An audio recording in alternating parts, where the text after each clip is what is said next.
Sa ngalan ng Ama at ng Anak at ng Espiritu Santo. Amen. Sumainyo ang Panginoon. At sumayo rin. Mga kapatid, aminin natin ang ating mga kasalanan upang maging marapat tayong gumanap sa banal na pagdiriwang. Sinugong tagapagpagaling sa mga nagsisisi, Panginoon, kaawaan mo kami. Panginoon, kaawaan mo kami. Dumating na tagapag-anyayang mga makasalanay magsisi, Kristo, kaawaan mo kami. Kristo, kaawaan mo kami. Nakaluklok ka sa kanan ng Ama upang ipamagitan kami. Panginoon, kaawaan mo kami. Panginoon, kaawaan mo kami. Kaawaan tayo ng makapangyarihang Diyos. Patawarin tayo sa ating mga kasalanan at patnubayan tayo sa buhay na walang hanggan. Amen. Manalangin tayo. Ama naming makapangyarihan, tunghayan mo kaming bumubuo sa iyong angkan at gawin mong sa iyong paningin ay magningning ang kalooban naming laang sundin ang loob mo sa pamagitan ng paghubog sa pag-uugali namin. Sa pamagitan ng Jesucristo kasama ng Espiritu Santo, magpasawalang hanggan. Amen. Pagbasa mula sa aklat ni Propeta Isaias. Sinasabi ng Panginoon, ang ulan at nyebe, paglakpak sa lupay, di na nagbabalik. Aagos na ito sa balat ng lupa't nagiging pandilig. Kaya may pagkait butil na panghasik. Ganyan din ang aking mga salita. Magaganap nito ang lahat kung nasa. Ang salita ng Diyos. Salamat sa Diyos. Matuwid ay tinutulungan sa lahat ng kagipitan. Matuwid ay tinutulungan sa lahat ng kagipitan. Kadakilaan ng Diyos ay ihayag. Ang ngalan niya'y purihin ng lahat. Ang aking dalangi dininig ng Diyos, na wala sa akin ang lahat kong takot. Matuwid ay tinutulungan sa lahat ng kagipitan. Nagalak ang aping umasa sa Kanya, pagkat di nabigo ang pag-asa nila. Tumatawag sa Diyos ang walang pag-asa, sila'y iniligtas sa hirap at dusa. Matuwid ay tinutulungan sa lahat ng kagipitan. Kinukupkup ng Diyos ang mga matuwid, at ang taghoy nila'y Kanyang dinirinig. Nililipol niya yaong masasama hanggang sa mapawi sa isip ng madla. Matuwid ay tinutulungan sa lahat ng kagipitan. Agad dinirinig daing na matuwid, inililigtas sila sa mga panganib. Tumutulong siya sa nasisiphayo, ang walang pag-asa'y hindi binibigo. Matuwid ay tinutulungan sa lahat ng kagipitan. Luwalhati papuri sa iyo, O Kristo, tagapagligtas ng sanlibutan. Tayo pong lahat, ang tao ay nabubuhay hindi lamang sa tinapay, kundi sa salitang mahal mula sa bibig na banal ng Ama nating may kapal. Luwalhati papuri sa iyo, O Kristo, tagapagligtas ng sanlibutan. Sumainyo ang Panginoon. At sumainyo rin. Ang mabuting balita ng Panginoon ayon kay San Mateo. Papuri sa iyo, Panginoon.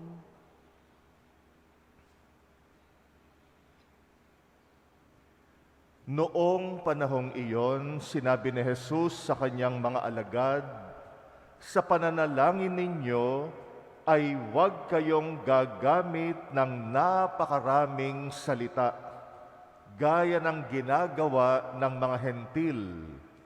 Ang akala nila ay pakikinggan sila ng Diyos dahil sa dami ng kanilang salita. Huwag ninyo silang tutularan, sapagkat alam na ng inyong Ama ang inyong kinakailangan bago pa ninyo hingin sa Kanya. Ganito kayo mananalangin: Ama naming nasa langit, sambahin nawa ang pangalan mo. Ikaw nawa ang maghari sa amin. Sundin nawa ang iyong kalooban dito sa lupa tulad ng sa langit. Bigyan mo kami ng pagkaing kailangan namin sa araw na ito, at patawarin mo kami sa aming mga kasalanan, tulad ng aming pagpapatawad sa mga nagkakasala sa amin. At huwag mo kaming iharap sa mahigpit na pagsubok, kundi ilayo mo kami sa masama. Sapagkat iyo ang kaharian at ang kapangyarihan at ang kapurihan magpakailanman. Amen. Sapagkat kung pinatatawad ninyo ang mga nagkasala sa inyo, patatawarin din kayo ng inyong Amang nasa langit. Ngunit kung hindi ninyo pinatatawad ang mga nagkakasala sa inyo, hindi rin kayo patatawarin ng inyong Ama. Ang mabuting balita ng Panginoon. Pinupuri ka namin, Panginoong Hesukristo. Sa pagdarasal, isa lang ang kailangan: sinseridad ng puso.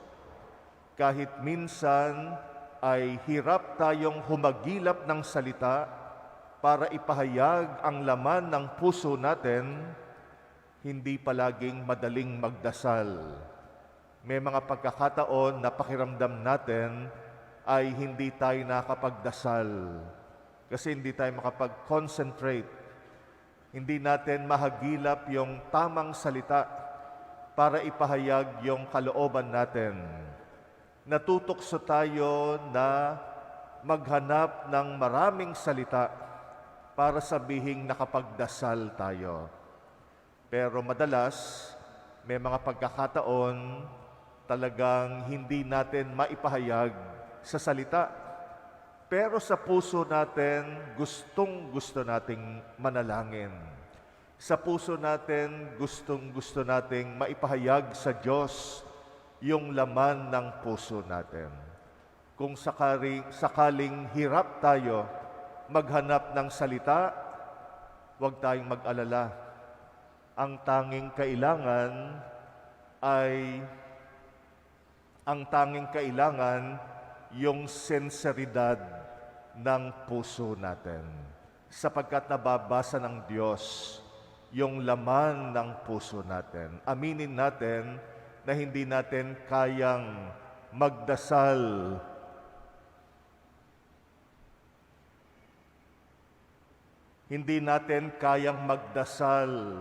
ng sarili lang natin. Hindi natin kayang magdasal ng tayo lamang. Kailangan natin ng grasya ng Diyos.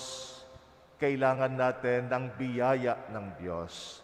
Kaya nga bago pa man tayo magdasal, sinusuko na natin yung sarili natin sa Kanya.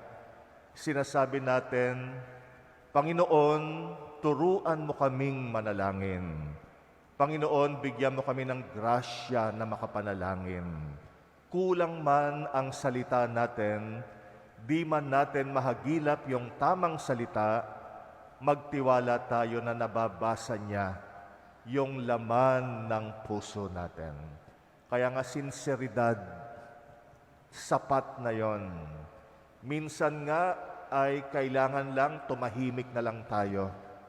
Hayaan na lang natin yung puso natin na makipag-communicate sa Diyos. May mga ganong dasal.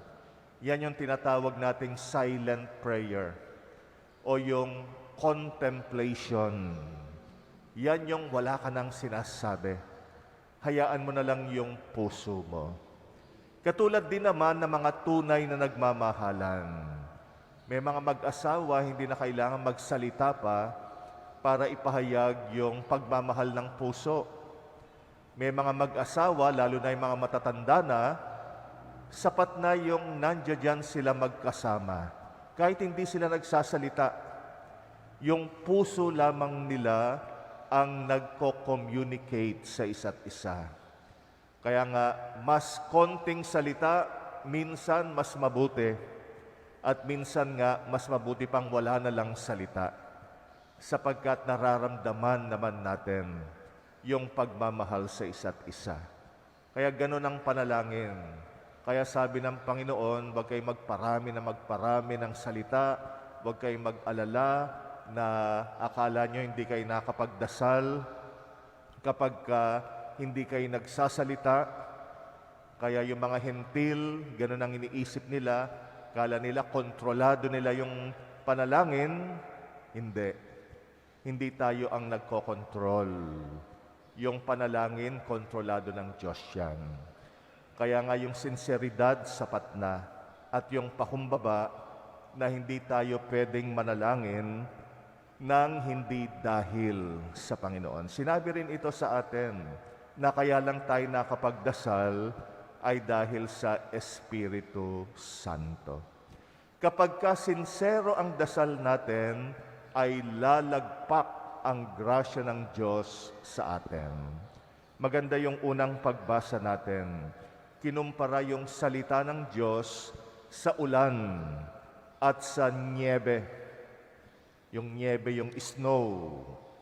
Ang salita ng Diyos parang ulan o niebe na pag lumagpak sa lupa, hindi siya babalik sa langit nang hindi nadiligan ang lupa. Mahalaga na madiligan yung lupa para tumubo ang mga halaman na siyang pagkain natin. Kaya may misyon yung salita ng Diyos. Ganon din yung grasya ng Diyos. Pag nagdarasal tayo, lalagpak din sa puso natin, sa buhay natin, yung grasya ng Diyos. At yung grasya ng Diyos hindi babalik sa Kanya nang hindi niya nagawa yung misyon niya. Yung tayo ay ilapit lalo sa Diyos. Na tayo ay mahubog katulad ng Diyos. Na tayo ay makasunod sa kalooban ng Diyos. Kaya huwag tayong mapagod magdasal. Huwag din tayong tumigil sa pagdarasal dahil lang akala natin ay hindi tayo nakapagdasal kasi nga hirap tayong mag-express. Yun lang gustuhin mong manalangin, sapat na. Yung sinseridad. At yung ebanghelyo natin ngayon, merong isang mahalagang habilin. Pagka gusto nating magdasal, ibig sabihin ay tayo rin sa isa't isa, kasi pag nagdarasal tayo, napapatawad yung kasalanan natin. Kaya kung paanong napapatawad tayo ng kasalanan dahil sa ating panalangin, magpatawad din tayo sa kapwa natin. Hindi natin matatanggap ang grasya ng panalangin kapag nagdadasal nga tayo, pero ayaw mo namang patawarin yung kapatid mo. Kaya mahalaga yung pagiging bukas natin sa pagpapatawad. Dahil yung pagpapatawad ang unang regalo ng Diyos sa atin kapag tayo ay nananalangin. Dasalin natin palagi, Panginoon, turuan mo kaming manalangin at tulungan mo kami na makapanalangin ng tapat.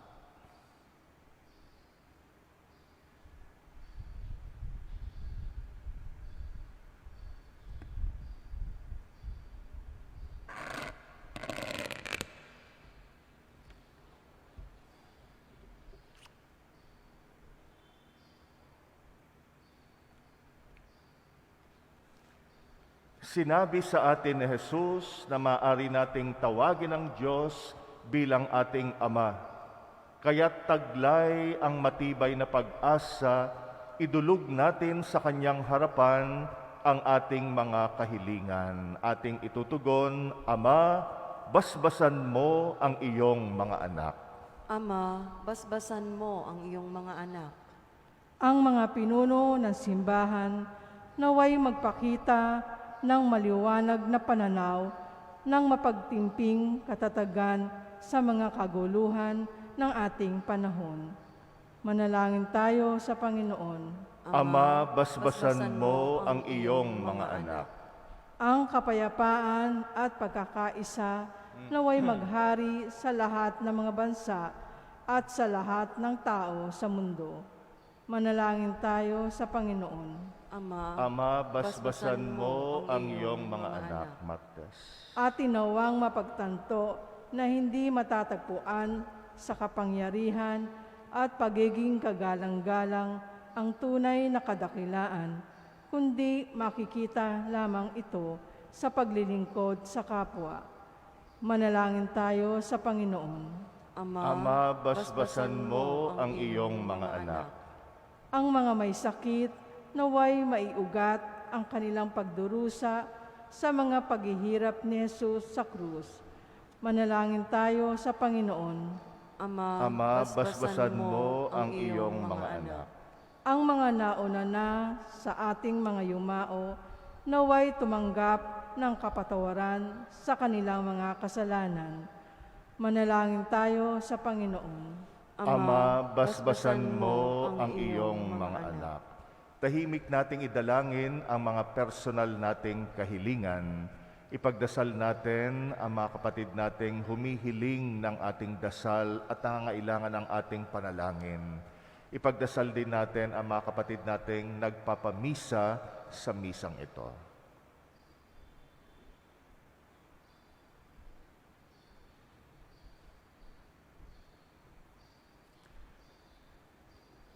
Panginoon, turuan mo kaming manalangin sapagkat hindi namin kayang magdasal ng sarili lamang namin. Wala man kaming sapat na salita upang ipahayag ang laman ng aming puso na nanalig kami, na nababasa mo ang kalooban namin. Kaya't bigyan mo kami ng biyaya na laging manalangin at huwag mapagod magdasal. Ikaw na aming Panginoon, magpasawalang hanggan. Amen. Alay namin sa iyo, Panginoon, ang tinapay at alak na iyong kaloob upang gunitain ang iyong buhay na inialay.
Manalangin kayo mga kapatid upang ang paghahain natin kalugdan ng Diyos amang makapangyarihan.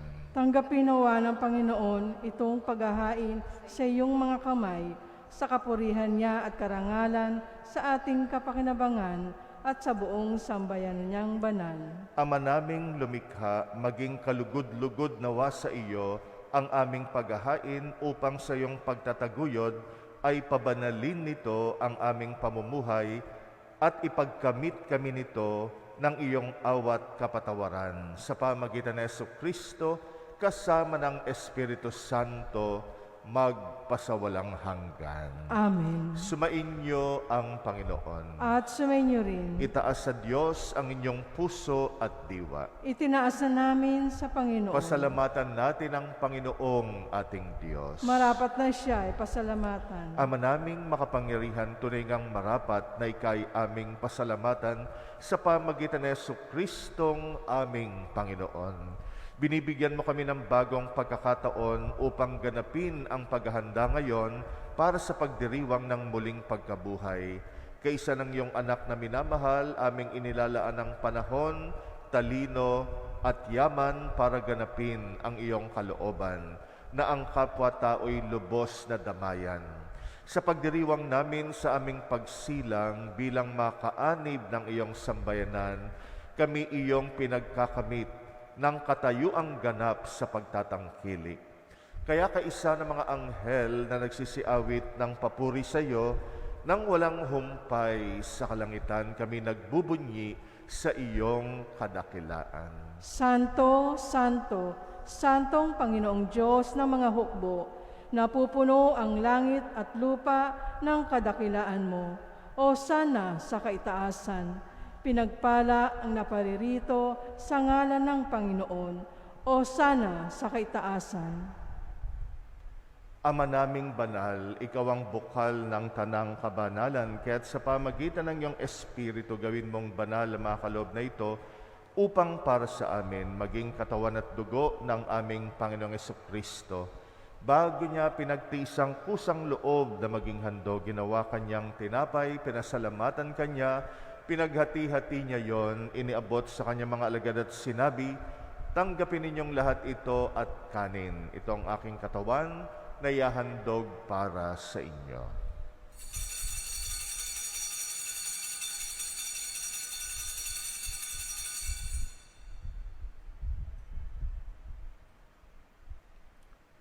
Gayun din naman nung matapos ang hapunan, hinawakan niya ang kalis. Muli kanyang pinasalamatan, iniabot niyang kalis sa kanyang mga alagad at sinabi, tanggapin ninyong lahat ito at inumin. Ito ang kalis ng aking dugo, ng bagot walang hanggang tipan. Ang aking dugo na ibubuhos para sa inyo at para sa lahat, sa kapagpapatawad ng mga kasalanan. Gawin ninyo ito sa pag-alala sa akin.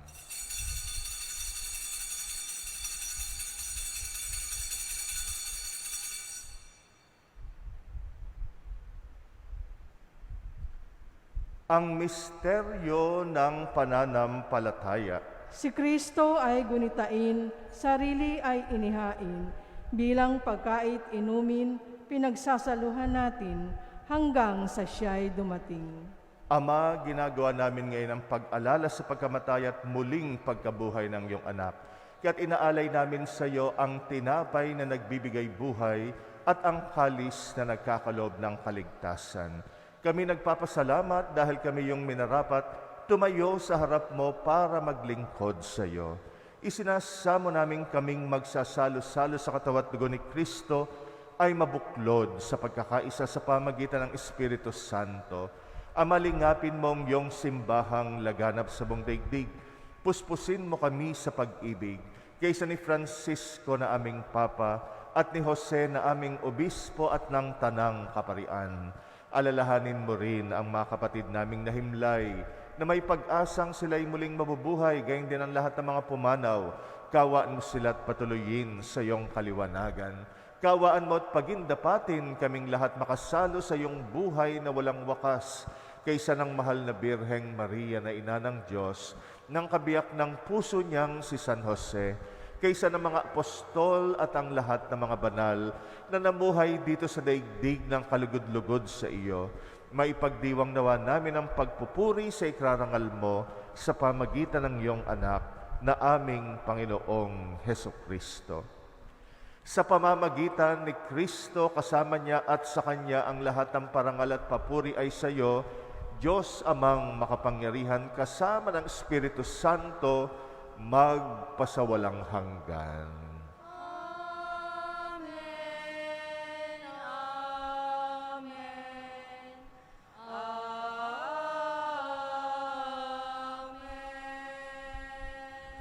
Sa tagubilin ng mga nakagagaling na utos sa turo ni Jesus na Panginoon natin at Diyos, ipahayag natin ng lakas loob. Ama namin, Sumasalangit ka, sambahin ang ngalan mo, mapasa amin ang kaharian mo, sundin ang loob mo, dito sa lupa para nang sa langit. Bigyan mo kami ngayon ng aming kakanin sa araw-araw at patawarin mo kami sa aming mga sala para ng pagpapatawad namin sa nagkakasala sa amin, at huwag mo kaming ipahintulot sa tukso, at iadya mo kami sa lahat ng masama.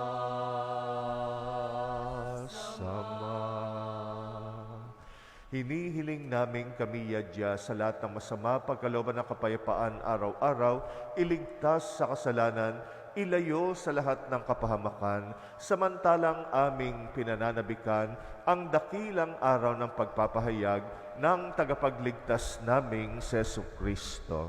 Sapagkat iyo ang kaharian at ang kapangyarihan at ang kapurihan magpakailanman. Amen. Panginoong Jesucristo, sinabi mo sa iyong mga apostol, kapayapaan ang iniiwan ko sa inyo, ang aking kapayapaan ang ibinibigay ko sa inyo.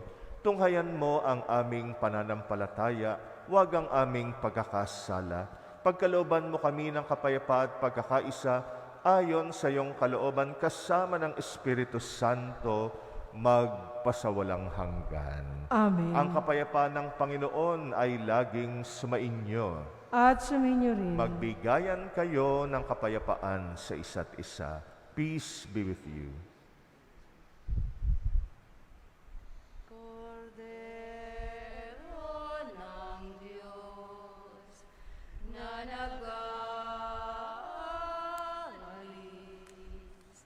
ng mga kasalanan ng sanlibutan,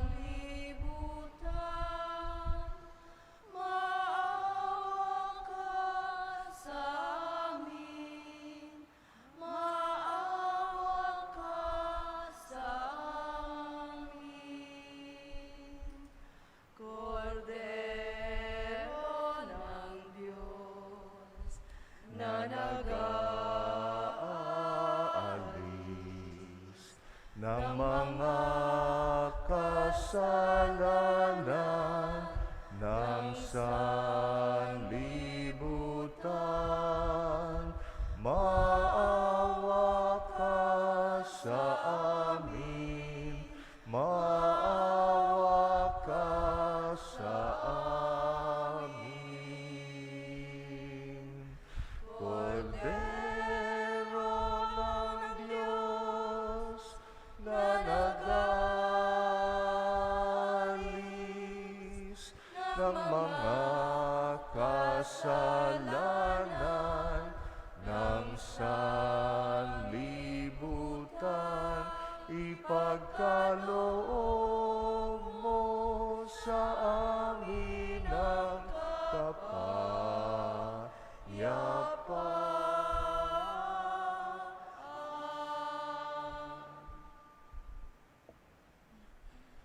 Narito ang kordero ng Diyos na nag-aalis ng mga kasalanan ng sanlibutan, mapalad ang mga inaanyayahan sa kanyang piging. Panginoon, hindi ako karapat-dapat na magpatuloy sa iyo, ngunit sa isang salita mo lamang ay gagaling na ako.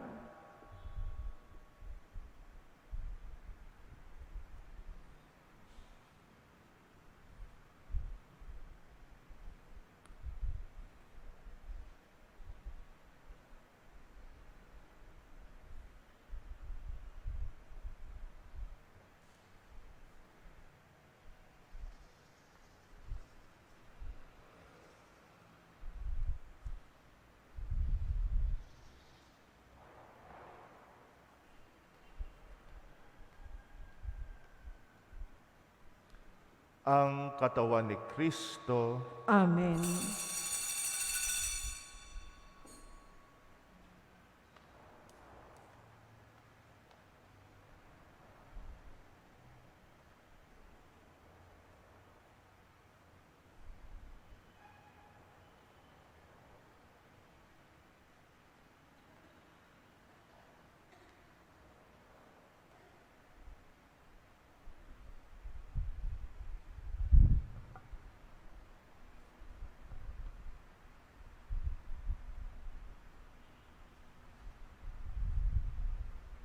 Iloong lahat ng sa iyong damdamin.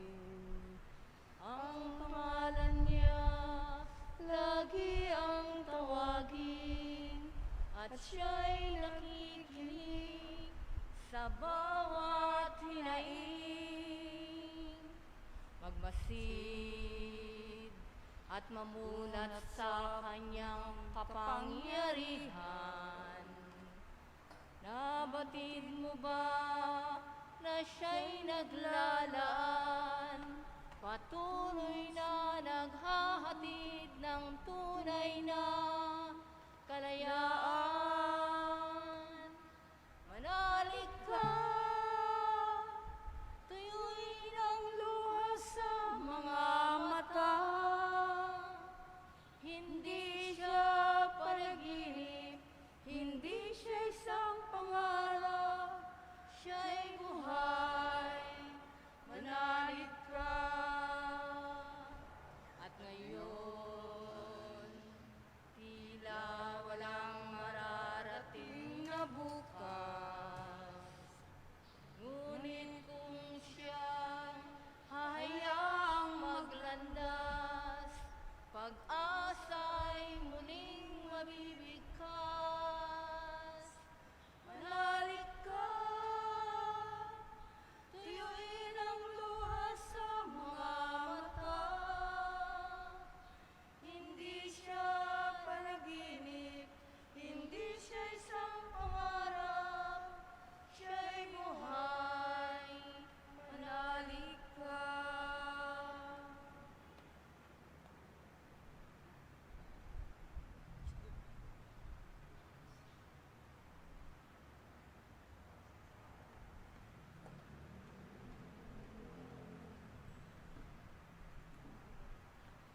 manalangin tayo.